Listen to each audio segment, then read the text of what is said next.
So we're just waiting for Micah to show up.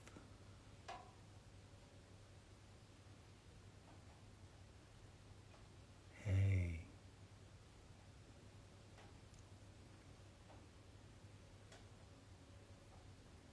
We'll get going in a minute now.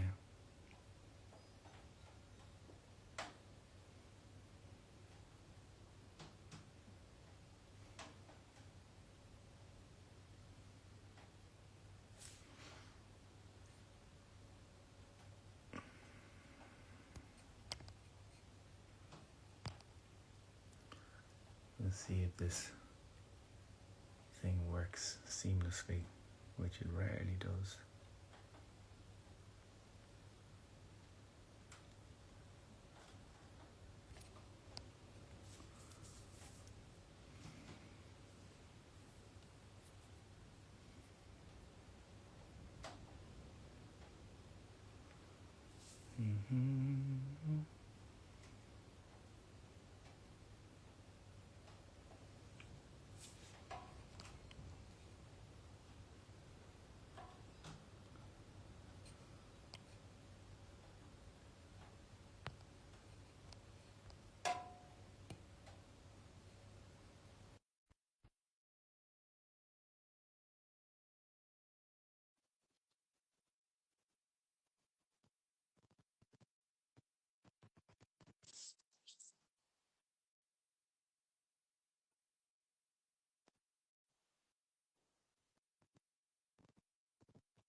Good evening, guys. We are waiting for Micah to show up to have a conversation.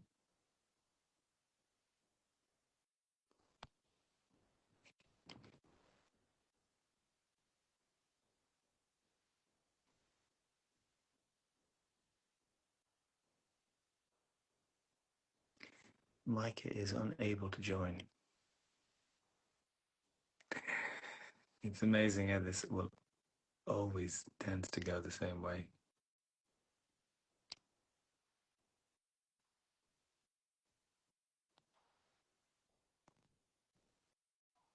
Micah, circle not working, soul invitation.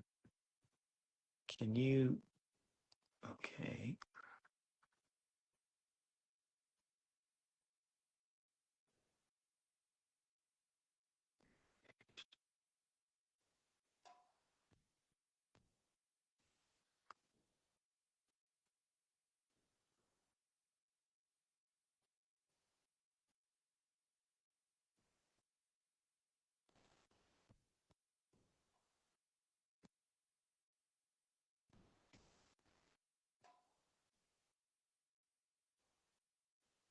So we were meant to be on the Sora experience page today, but unfortunately their page got hacked by some sort of crypto thing. And they are two amazing women who run this company in Ireland, working with ceremonial cacao that they source in a few different places in the world, and they work with Indigenous women, supporting them and supporting their communities. And it's a beautiful, beautiful product. Micah joined. Okay. Go live with Micah. Let's see if this works.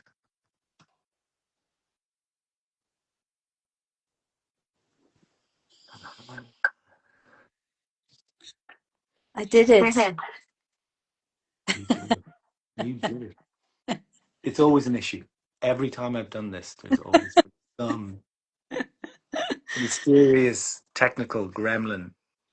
Yeah, it said to join you in your room, and I couldn't find the room. But anyway, I found it. So great to see you. You too, love. You too. And fair play to you. I know it's rather late where you are in the world. Yeah. Thank you for staying up. past your We'll bedtime. hope, yeah, we'll hope my tongue and brain still work together. I bet they will.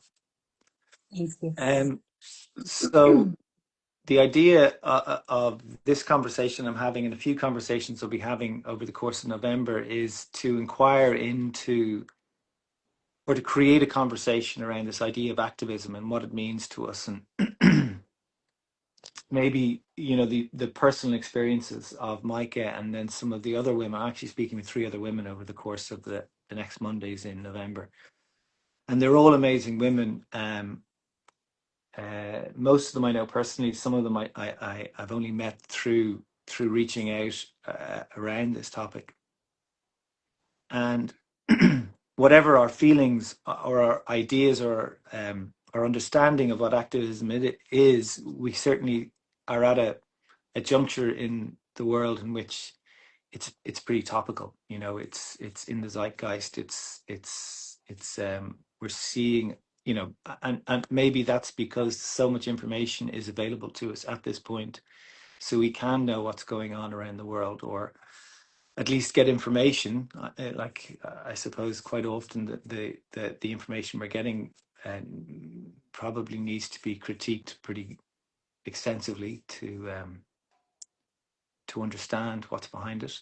Um, but I was interested, I suppose, in having personal conversations and personal experience, like a lived experience of what this idea of activism means to people and how they've experienced it in their own lives. Um, I think it's probably something that we all know about and have. I suppose a big question, and something that we kind of talked a little bit about, is the aversion toward it. The struggle with it, or the difficulty with it, or um, why it is such an uncomfortable piece for many people. But maybe we'll start with um, just a little bit around what it is for you, or where you feel it's something that has been part of your life, or like, and I was saying this to Micah. She'd asked me why I'd asked her to be part of the conversation, and part of it is because I've known Micah for a long time, and when this whole issue around Gaza and Palestine kicked off, I saw her beginning to be quite vocal about it, and I know through our relationship that caused a lot of ripples in the world and challenges. Um, and I suppose I'm interested what in you maybe made you speak up. Like what was the feeling? Because it is stepping out of the comfort zone, stepping into an arena which can be, for want of a better word, dangerous.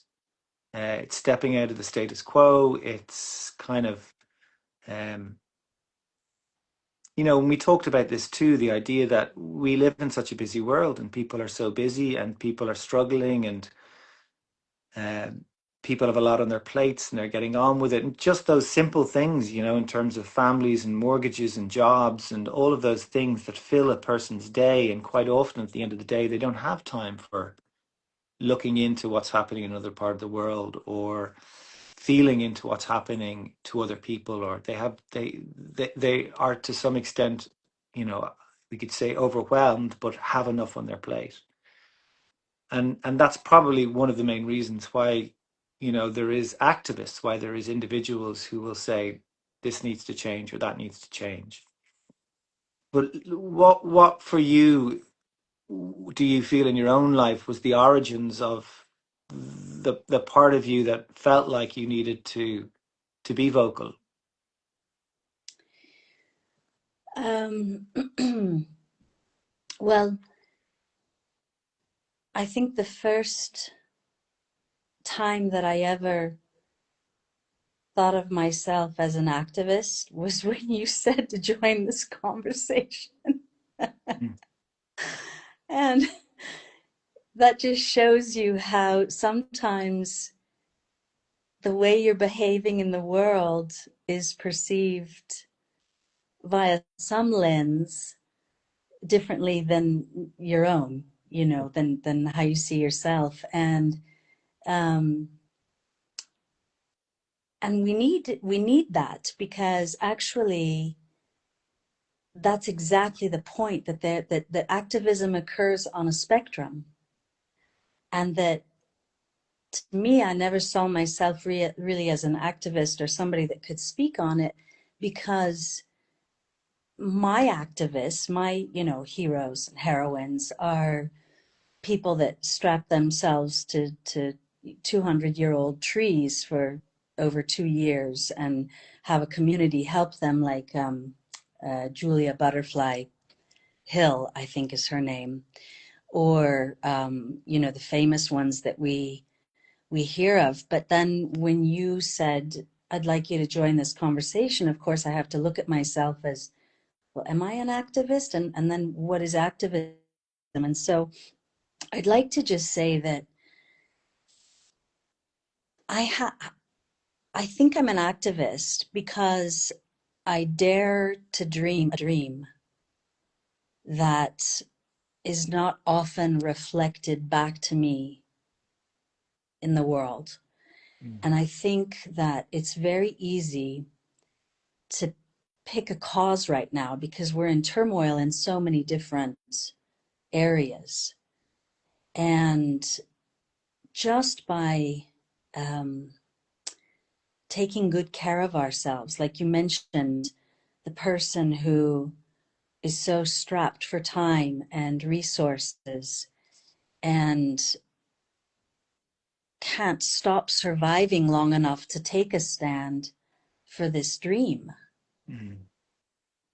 So then, are they still an activist? And I would argue that yes, on a spectrum. I kind of feel like activism might actually be inherent to the human condition, as long as the outer environmental conditions are suitable for us to do so. And there's maybe a part of me that even believes that by convention and by design, we have created a system. I want to say we've co-created a system, or we've at least engaged in a system that keeps us in a place where we aren't very good activists. Mm. We don't dare to dream, because we're too busy, or we're too tired, or we're eating the wrong food, or we're not getting any sleep, or we're afraid. Mm. And so I feel like this is a really beautiful time. Gaza in particular was simply something else I cared about. And because I feel, in a way, I've let um, myself down, because I left my country and I left a land that I love. I don't love the politics, and I haven't loved the economic system for a very long time, but I loved Colorado, and I was born and raised there. And so now I'm living in Anatolia, Turkey, and it felt like I'm living in a tiny village, tiny. So there's not a whole lot of overt activism that I can participate in, but yet there's this social media mechanism. And so I started thinking, well, I'm just going to share what I know about this situation. And to your point, Michael, it's so true that the information, we need to pay particular attention to the vetting of source now in a way that we never have had to. I think we went from the age of information to the age of entertainment. And now I think we're in a really precarious place, which I would call the age of disinformed entertainment. It's Mm. so empty with AI. It's like, and I'm guilty of it too, watching something that afterwards I go, what did that do for my life? Mm. What did that do for anybody else's life? entertaining and it's forgotten like almost immediately. Mm. And it could contain disinformation, which then becomes a danger for how we start to dare to dream, as I Mm. said, because everything is a process of assimilation and digestion. So what we're taking in all the time is either limiting or benefiting our ability to dream. Mm. Um, I've studied Gaza for a long time. Colonialism in particular is of interest to me and has been for a long time as well. I was a political science major, so it actually wasn't, I was either going to do international law or I was going to teach yoga. It turned out that I taught yoga. And I thought that that was a better mechanism for change. But I've always been an advocate for let's leave everything a little better than we found it, Mm. whether it's um, our own psyches and our intergenerational trauma, um, a garden in a yard that we rent, um, a relationship. Let's try to put beauty back into the world. Mm. And in that way, I'm an activist because I think you have to go against the status quo and convention, and you have to do the unpopular thing that is often very inconvenient. And I've been blessed in my life to um, somehow carve out time to put time and energy toward what I love, to creating that beauty.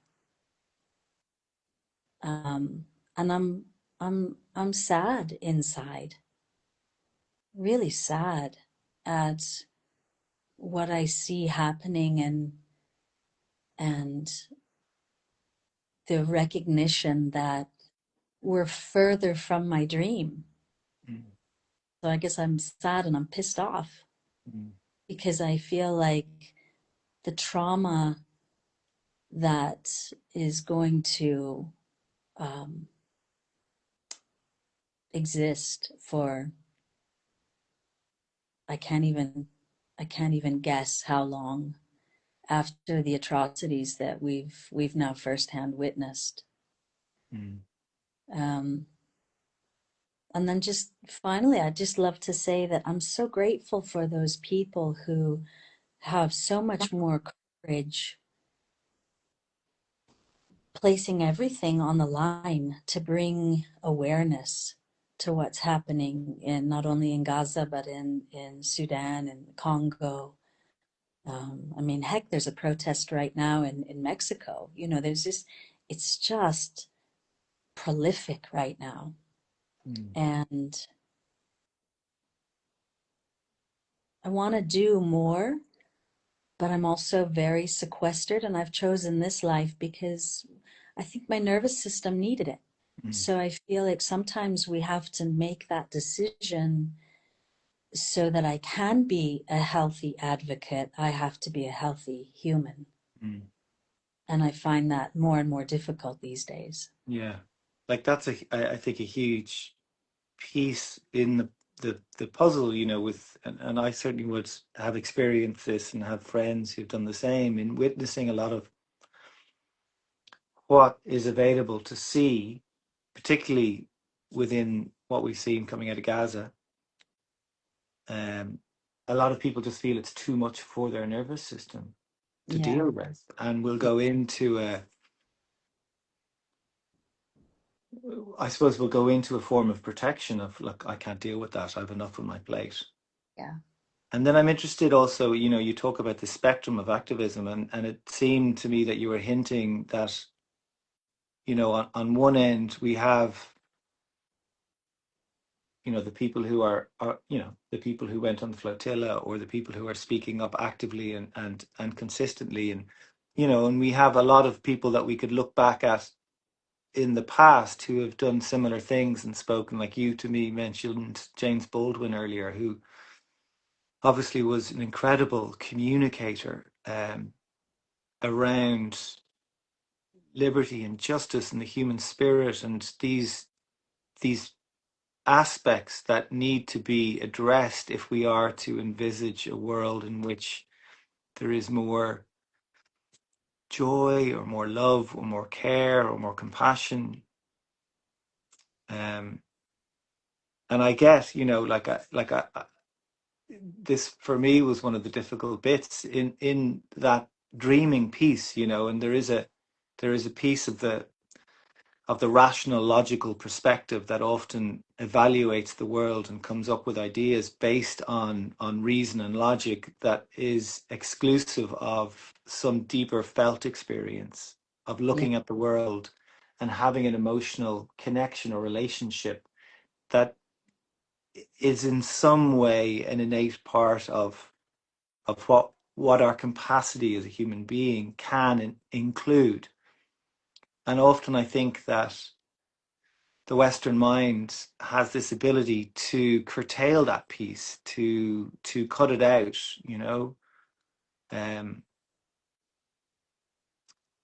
and that piece then of dreaming, that idea of saying, I dream a better world. That's what I do in the face of something that can turn back and tell you, well, that's a dream. It's not real. It's not. It's an illusion. Mm-hmm.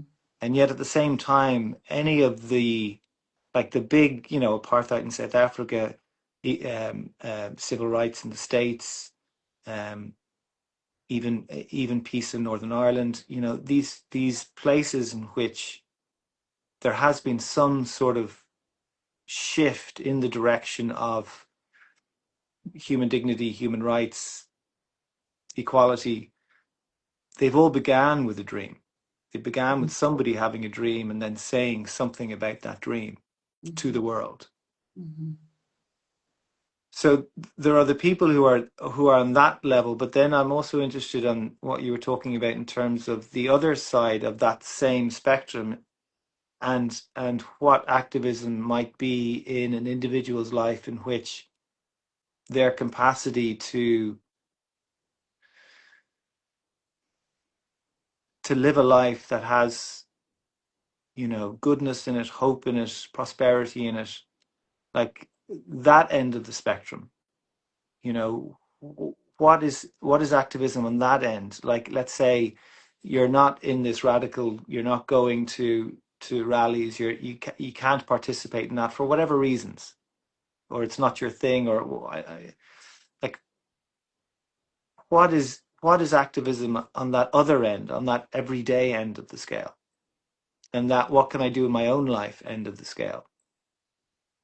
Yeah, which, I mean, look, we can't discount that because we have no idea what the effect of even a conversation at the right time with the right person might trigger somewhere down the line. And so I like to consider all of it as powerful and so full of potential. Um, and I think one of the beautiful things about activism is, in order to, even that you've decided through Sauro experience to host this month of conversations, we get to ask ourselves, am I still dreaming a better world into being through my actions, no matter how small? Or have I stopped dreaming? Mm, If I have, why? mm, And what stands between me and that dream? And what can I do about that? Because I really do feel like activism is simply participation, it's engagement in curating a better experience for us and for our progeny, you mm, know. mm, But um, if there are a lot of, it reminds me of that Rumi quote paraphrased. it's I'm not I'm not seeking love. I'm seeking what stands between me and love. Mm. And so I'm not seeking to be an activist. I'm seeking to break down those things that stand between me and engaging in my world, because life is a gift. And and you and I come from this background of yoga tradition and interconnectedness. And so one of the things that I'm deeply aware of with activism is just how much we affect each other. And, whether we're contributing in the smallest ways. It's one of the reasons that I moved also to this small village in Turkey, is because I find that, politics aside and all of that, um, my neighbors remember how to be neighbors. Mm. And sometimes where it makes me really uncomfortable because I'm Western and I'm not used to, like, why are you knocking on the door again and you bringing soup? Okay, but you brought me rolls yesterday. And when does it get enough? Um, and for them, it's like, never. If we make soup and we have an extra bowl, we're going to be knocking on somebody's door. Mm. And I've learned to really love that and understand the wisdom in that. Turkey's an old culture that has seen a lot of, let's say, activist and protest worthy battles Mm. and empires. And this is how they've gotten through the Mm. neighbors and through these small acts that amount to a really generous, or really, I would say, a generosity of spirit and culture. So I'm learning from them. Um, and I feel like that's revolutionary for me. Yeah. Like, But and I've spoken about this before. Another, like, I grew up in a very, in a typical Western situation in which I grew up in a nice house. It had four walls around it, and that was the size of my world. There was no real sense of a greater community. I went to school and had friends, but there was, and on some level, even as a child, I was aware of this. That, like, we were separate. It was mm, this separate little enclave, and that was all we were kind of concerned with. mm, Um, so I think that does create a particular kind of mentality, that then, like what you're speaking to, of neighbors calling in, of having that, which would have been a part of everyday life many moons ago in this country, for sure. And I think a lot of that was because people needed each other to survive. mhm, And we've gone through a period over the last 100 years in which that just hasn't been the case, with the way mm, the yeah, capitalist world has worked. We haven't needed other people to survive. So we have kind of lost working that muscle, in a sense, of community. mhm, Um, so we're in this age of individualism and, do it yourself, and maybe there's a price to that for mhm, us. And I know, for me, like, I would have grown up, and not I really didn't know anything about Israel and Gaza. It was never on my radar. It was, I would have grown up and there was still troubles up the north, but I was still in this little enclave in which it didn't come into my sphere. So a very kind of protected environment. And for me, really, one, the social media piece, and I suppose social media and phones and technology, there's definitely a lot of issues going on, and a lot of concerns there needs to be conversations about. But equally, there is this opportunity to see things that you wouldn't normally see, and to be privy to things that you wouldn't normally be privy to. And that, for me, coinciding with doing deep work myself, like particularly the last since my mid-40s, so the last 7 years or so, what would commonly be called the midlife crisis for men. But for me, it is this invitation to go deeper into the human experience, into my human experience, my felt experience, what it is that I carry, what are the resistances to what you're talking about, which is this conversation I am in with life, Mm-hmm. this part, this felt conversation. And it's tricky, there's obstacles as a man and there's obstacles as a Westerner. And these obstacles are getting from this place down to this felt experience, that journey. And it's a tricky experience because this piece of kit is very cunning is the word that comes to mind. Cunning is the word that comes to mind. But this piece of being in our heads, of being overly in the rational, in the logical, the price often for that is you disassociate from the felt lived experience.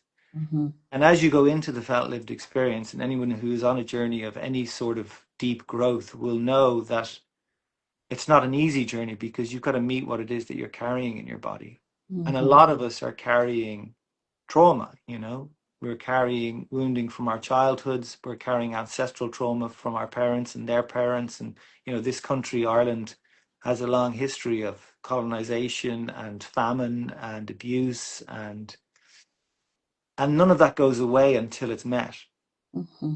until it's dealt with. Mm-hmm. And yet, for me, what I've begun to experience more and more deeply within myself is that as I meet what it is that I carry, as I develop my capacity to be present, to not distract or dissociate or protect or run away or soothe with alcohol or drugs or sex or all of the vices of our modern world in particular. Well, maybe they've always been vices.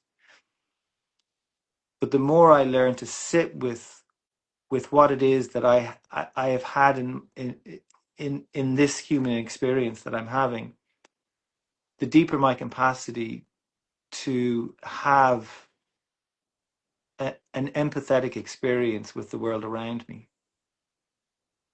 a felt experience of suffering, be it mine or another's. So I feel it in my body. And for Mm-hmm. me, that's what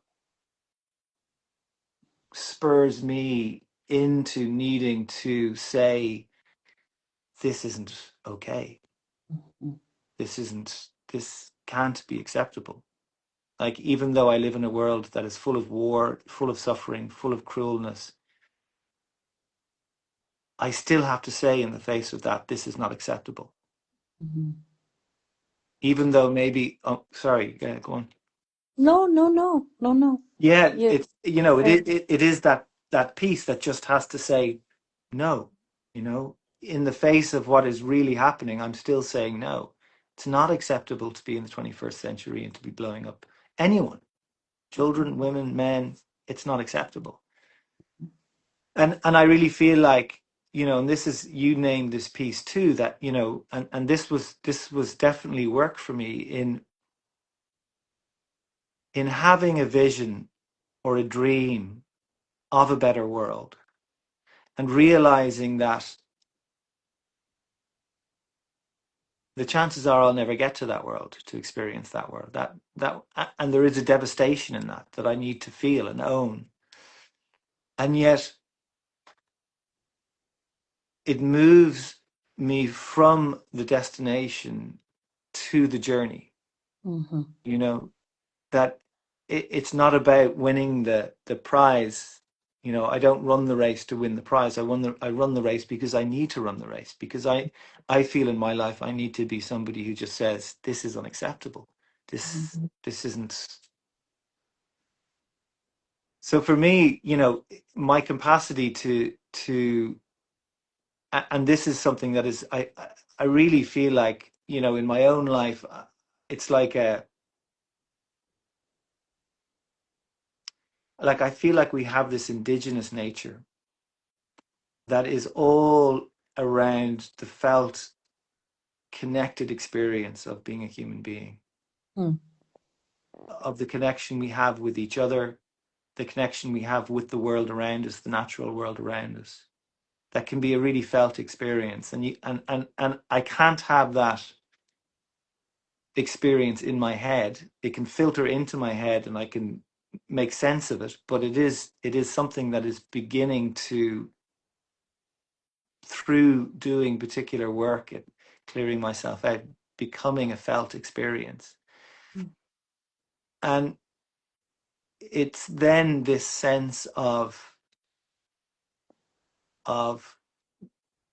my responsibility, I suppose, to be in the conversation, that this is happening now, that I am here now in this experience, in this moment in time in which this is happening, and I have a voice, and therefore my voice should be, I have to say what I have to say. And I think often the difficult piece for us, and this is a big piece in I feel in Western psychology. I don't know about other cultures, but this idea of not being enough, not being good enough, of not being worthy, of my voice doesn't matter, or who am I to say something, or, and I think that's a huge piece that will often keep us in a smaller life, in a world that is small, that doesn't connect to something in the distance. Like, I've had friends who've talked about Gaza as, look, that's their thing. It's nothing to do with us. We get on with what we've got to get on with. And look, that's their perspective, and everybody's perspective is what it is. And yet I just feel, as I in a sense clear myself out, as I begin to meet what it is that I carry and get to go to somewhere deeper within myself, that I begin to feel connection between myself and other beings, and feel the unfairness, or feel the devastation, or feel the outrage, or feel the love, or feel the compassion for other human beings that have, in one sense, nothing to do with me. Yeah. And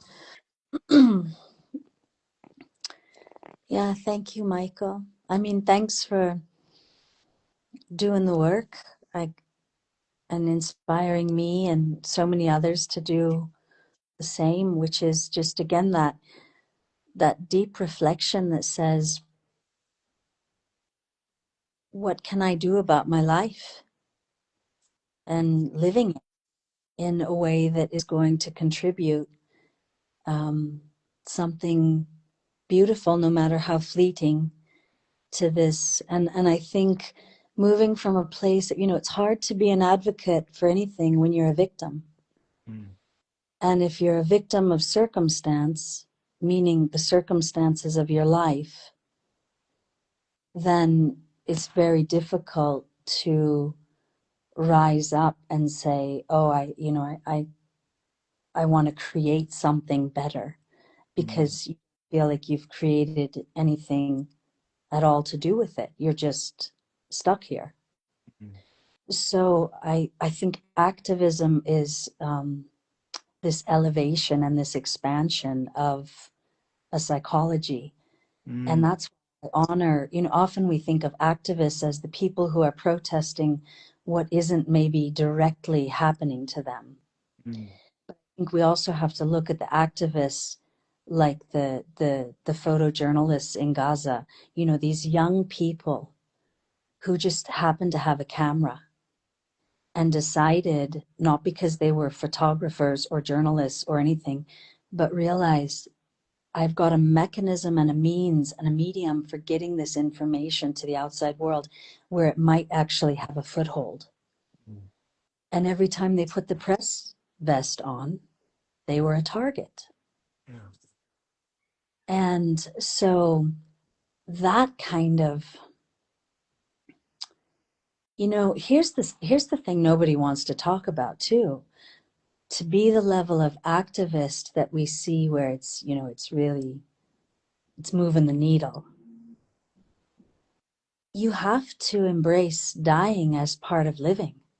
Mm, You've got to step out of the life of convenience and comfort mm, and look at that square on, and And I think that is one of the most challenging things on earth to do. We've become so conditioned to comfort in the Western world. Mm. And so sometimes just to, like, screw with my own, as you say, this cunning apparatus here that's so clever, and has such an agenda. Sometimes just to mess with that, I'll purposefully choose the uncomfortable thing just so I can keep that muscle from atrophying, Mm. so that um, so I feel alive, I guess. Mm. I feel So I'm not alone. deadened, yeah, Mm. Mm. deadened by the comfort. Mm. Um, but it's this. I guess here's a philosophy that I sort of, when I remember, I whisper it to myself, because I'm an idealist, but I also have some pretty good footing in reality, I think. And I don't know if we're going to make it out of this very well. Mm. Um, it seems very likely to me that this easily leads to a World War III. Not that the people want, but that the powers that be have fed and fueled and not reflected upon. And so, can I still live, though, and contribute, though, as though that isn't going to happen? Mm. And I think that's really important, to just look at what point do my beliefs cause despondency Mm. and prevent me from being engaged in my Mm. world. Yeah. And that needs to be looked at, Yeah. Yeah. and addressed. Like, I know that, like we said, our nervous systems, if my nervous system is overwhelmed, which it tends to get quite easily, what people don't see, because it's so easy to share on Instagram.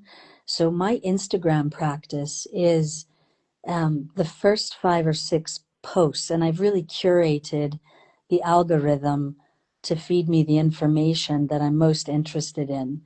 And consequently, sometimes I don't see posts of my very dear friends like you unless I go directly to their page. But I knew that you'd forgive me, for not seeing it. And so then what I'll do is I'll share a couple of those noteworthy, newsworthy things that I don't think mainstream media is necessarily covering. Mm. And it's so easy. And then I'm off Instagram, and Mm. then I'm hiking with Mm. dogs and convening with nature, which then restores my ability to be a Mm. healthy advocate, and try to be a positive, a harbinger of light rather than darkness. And you have to I think, in this day, this technological age, where I know this device saps my energy. Mm. Is it sap or zaps?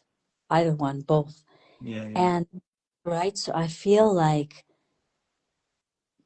I need to have discipline around how I use it, Mm. and make sure that's not, because I don't want to be on my deathbed, if I get to have any reflection on a deathbed whatsoever. I don't want to think about how much time I spent in the age of, disinformed Mm. entertainment. Mm. Like, in this question of what is activism, what I kind of feel like I'm hearing you say is, on one level of the spectrum, you have the people that we would typically call activists, who are out there speaking about Gaza, or speaking about Sudan, or speaking about injustice that they're seeing in the world. And then maybe on the other end of the spectrum, we have, our own personal relationship to fear, Mm-hmm. and to what you're naming in terms of what we know within our own life is simply not supporting us. Mm-hmm. Like the idea of you watch something and you think to yourself after, has that benefited my life in any way? And most of the time, it's rare that you'll watch something and you'll think, wow, that was really, you know, that was a gift to watch. For whatever reason, maybe it was Mm-hmm. artistically beautiful, maybe the message was rich, whatever it might be. But this, I think, this idea of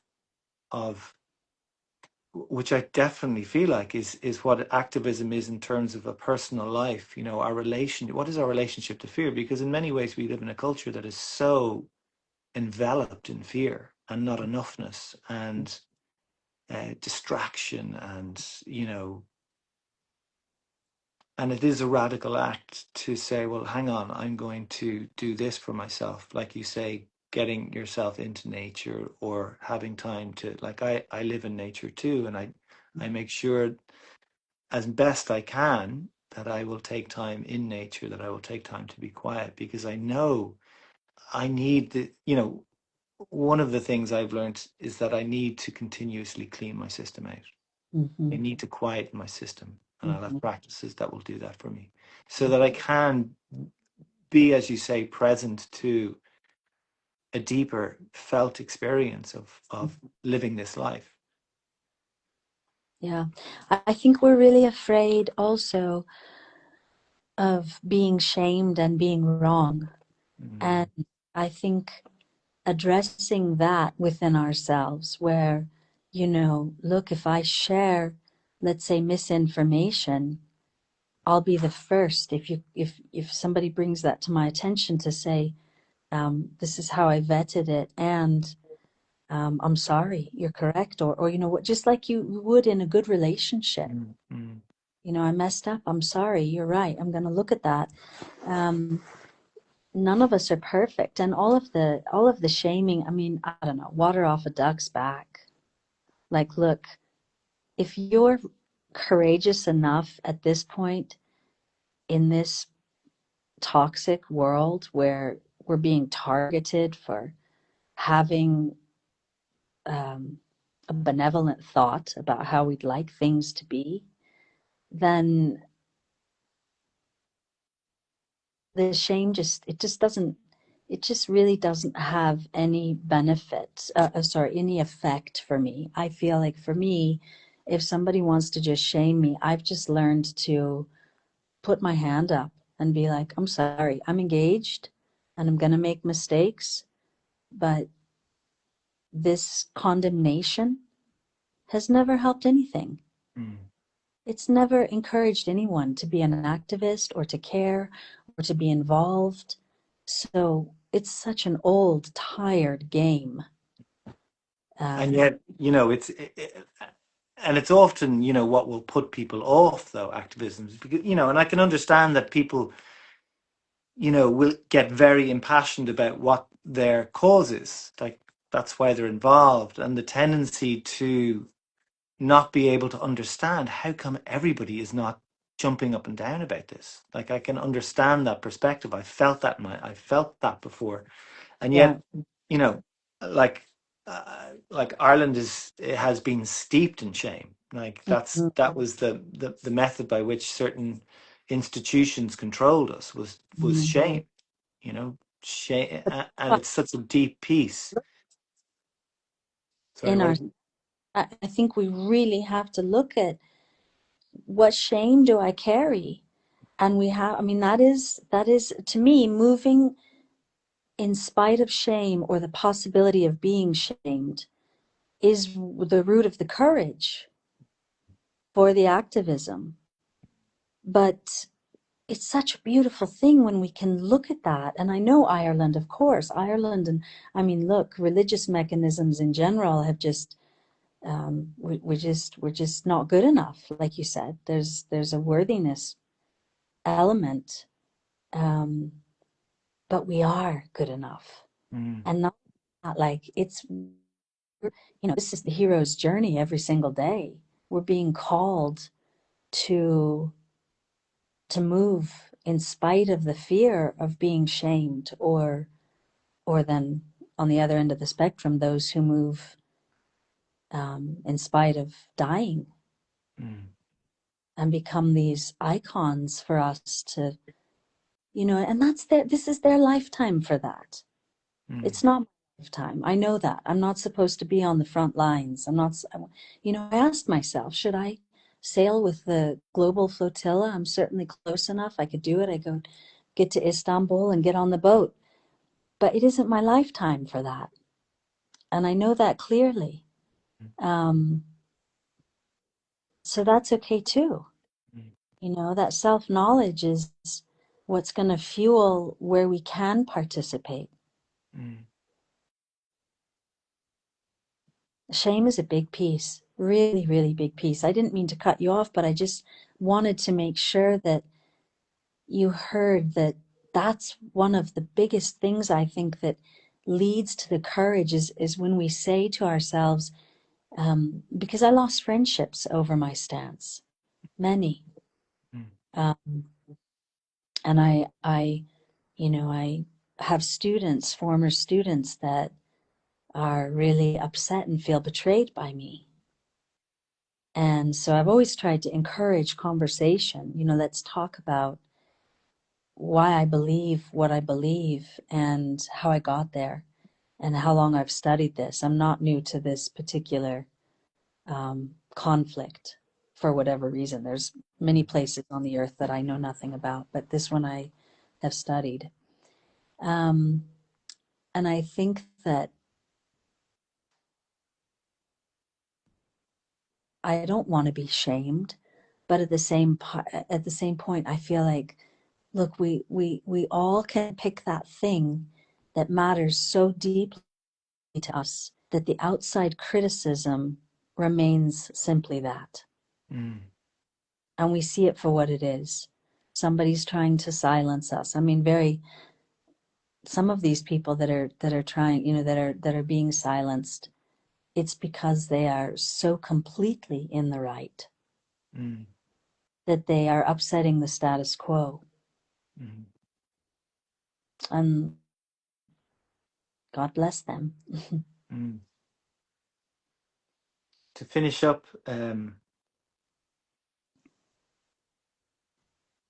is there anything you'd like to say in terms of supporting people or people entering the conversation? Whatever that conversation might be for them, and maybe it is, simple ways in their own life in which they can begin to support themselves in living a little bit more richly, or people who are wanting to do something bigger, people who, nervous systems are stressed or I mean, that was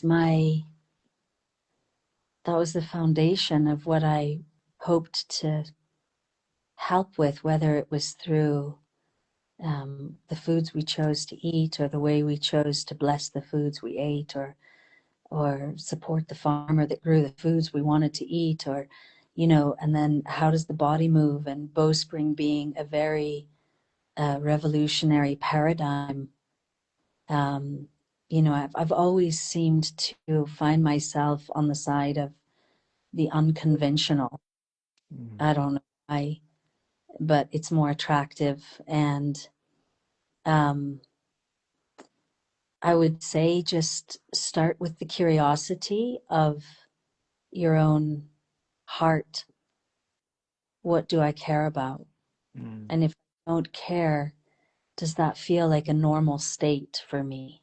mm, For me, the first thing that I know when I'm out of balance is when I don't care, because I really do care, because I love life.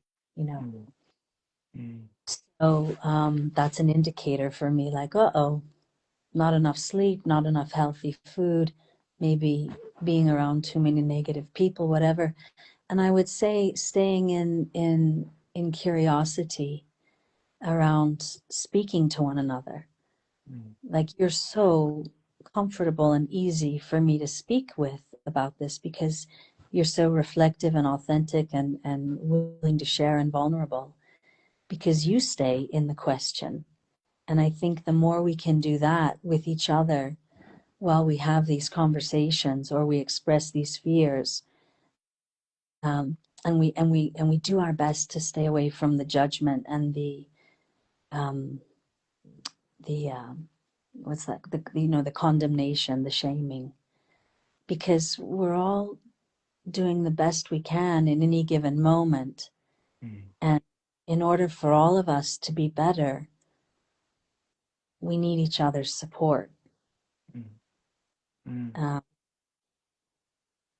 I suppose in some ways that's a piece we've kind of forgotten, and maybe that's a piece. Like I also think about, you know since this Gaza thing has been happening, and a lot of difficult, dark feelings around the world and the way the world is going, and yet there's also been this uprising of community that has felt exceedingly supportive.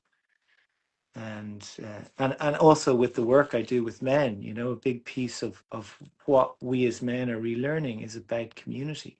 And the old paradigm for us is to go it alone, the lone wolf. And yet I feel like we're at this juncture in time in which community is becoming more and more and more essential for even just yeah, our mental health. yeah. Even as simple as that, although it's so much more than that. And And that we need, sorry, go on. remembering how to belong, because we went so far on the path of rugged individualism. We're pretty awkward when we're trying to belong again, you know, Yeah, myself included. for So, sure. yeah, you're right. Sure. Yeah. Okay. Thank you, sweetheart. Yeah, thanks for being with me on the planet at this time, and for everybody that um, listened and or will listen later. Um, if you have conversations you want to have, I know Michael and I are both open to Mm, doing that together. mm, It can be lonely otherwise. mm, yeah. Yeah, And look, I think, in the face of what often feels, and even I was having a conversation with a friend today, and that was her piece, was like, what's the point? Like, what's the point in speaking out? It just doesn't feel like I can affect it, doesn't, but there is something I feel in the face of so much devastation that is being called forth within us. I feel like that's, like you said, it's, an innate piece of this human conversation that each of us is having in this life. And that it's like it's inviting something forth. Like, can we envisage a better life for ourselves, for the world around us? How do we, each of us has a capacity to bring beauty to the world. We just yeah, have it, we do. and then we have a choice. Yeah, we Do we do. want that to be the story of our lives, that in the face of what feels, immovable at times, are we still willing to risk bringing beauty into the world? And I think, to your friend's point of being in this place of overwhelm and therefore hopelessness, my recommendation would be smaller bites, Yeah, smaller right? bites. Not a big thing. Just Mm, do the thing that you can mm, in in in your area of influence, and which might just be having a conversation.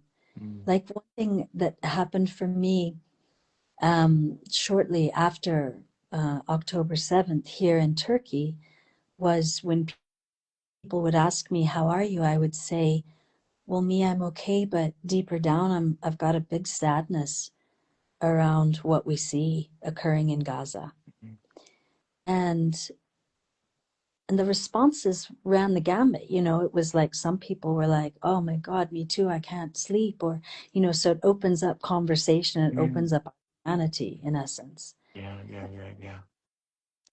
But some people would say, well, they deserve it, or, whatever, like the whole spectrum. And so then you find yourself having a conversation that you didn't expect to, and learning, like, well, why do you think that? You know, where did you get those ideas? Because I have very different ideas. And recognizing that if we can take small bites, we continue to stay engaged in our world and engaged in our own journey to heart, Yeah. out of the mire of the head, you know. Mm. Yeah. So anyway, but I get it. I really get it. There's days where I'm overwhelmed and I just say, well, I'm not turning anything on today. I'm not Mm. talking about it. I'm just going to go and lay down on the ground or something. Sure. And helpful. Yeah. Yeah. So, Yeah. Yeah, and that was a big piece of wanting to have the conversation, because I know for so many people it is that sense of it's too much, and it is important to give ourselves permission to look after ourselves, and to be able to draw boundaries that we're no good if we're wrecked. We're no no, good, you know, right. and we all have responsibilities and things we need to show up for, and it is our responsibility to do what we need to support ourselves, be it Hmm. good food, be it nature, be it quietness, be it rest. That these are fundamentally important things, and maybe, you know, many of us who live particularly in like where we live, and we have these resources to be able to do this, and we live in, you know, I live in a peaceful place, I can take time, um, and that affords me then the capacity to be able to, you know, share about Gaza, or to have conversations like this, and to dream that better world, you know. Mm. How can I participate in this dream?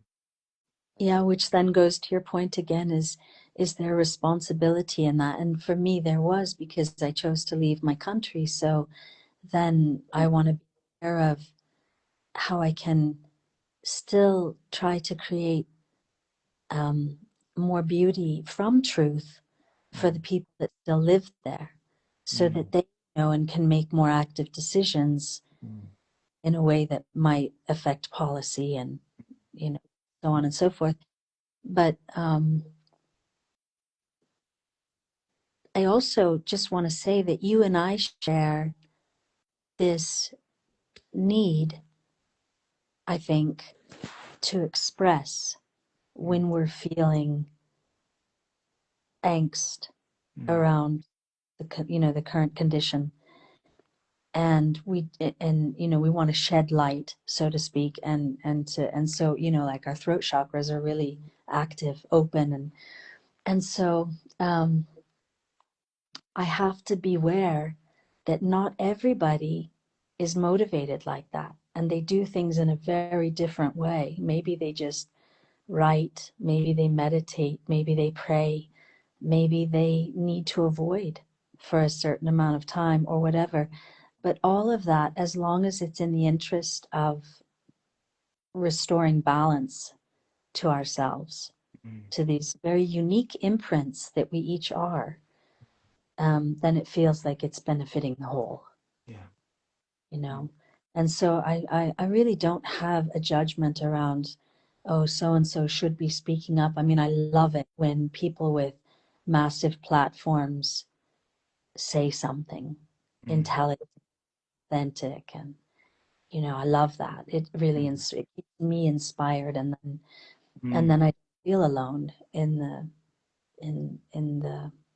the conversation. So yeah, Michael, thanks so much. You're such a gem, really, in my Yeah. life, and this was so necessary, right? Just to be able to talk about it like this, and hopefully other people that can tune in, or that did tune in, had um, some nice reflection on it. Yeah. Yeah. Thank you so much, Micah. Really You appreciate it. have a beautiful Thank rest you. of your. Yeah, you too, love. You too. And I'll be back this time next week. And Yeah. Soon. Caoimhe Butterly, who was on the flotilla, she's a psychotherapist and an activist, and she's quite a woman. So Oh, I mm, can't wait. yeah, we'll Yeah. be having a conversation with her. Okay, great. Thank you so much. And I think that Saro Experience did say that they're going to post these on their website. That's right. And, They'll post it on their website okay. and their YouTube. So Saro Experience, Saoro, S-A, how do you spell it? Saro, S-A-O, Saoro. or Saoro. Okay. Yeah. Yeah. It'll be up on their website and I'll post it as well on this and I'll send it Okay. to you so you can post. Yes. Okay. Okay. All right. How do I leave? I will leave and then we're done. Bye, guys. Shut. Bye. Bye.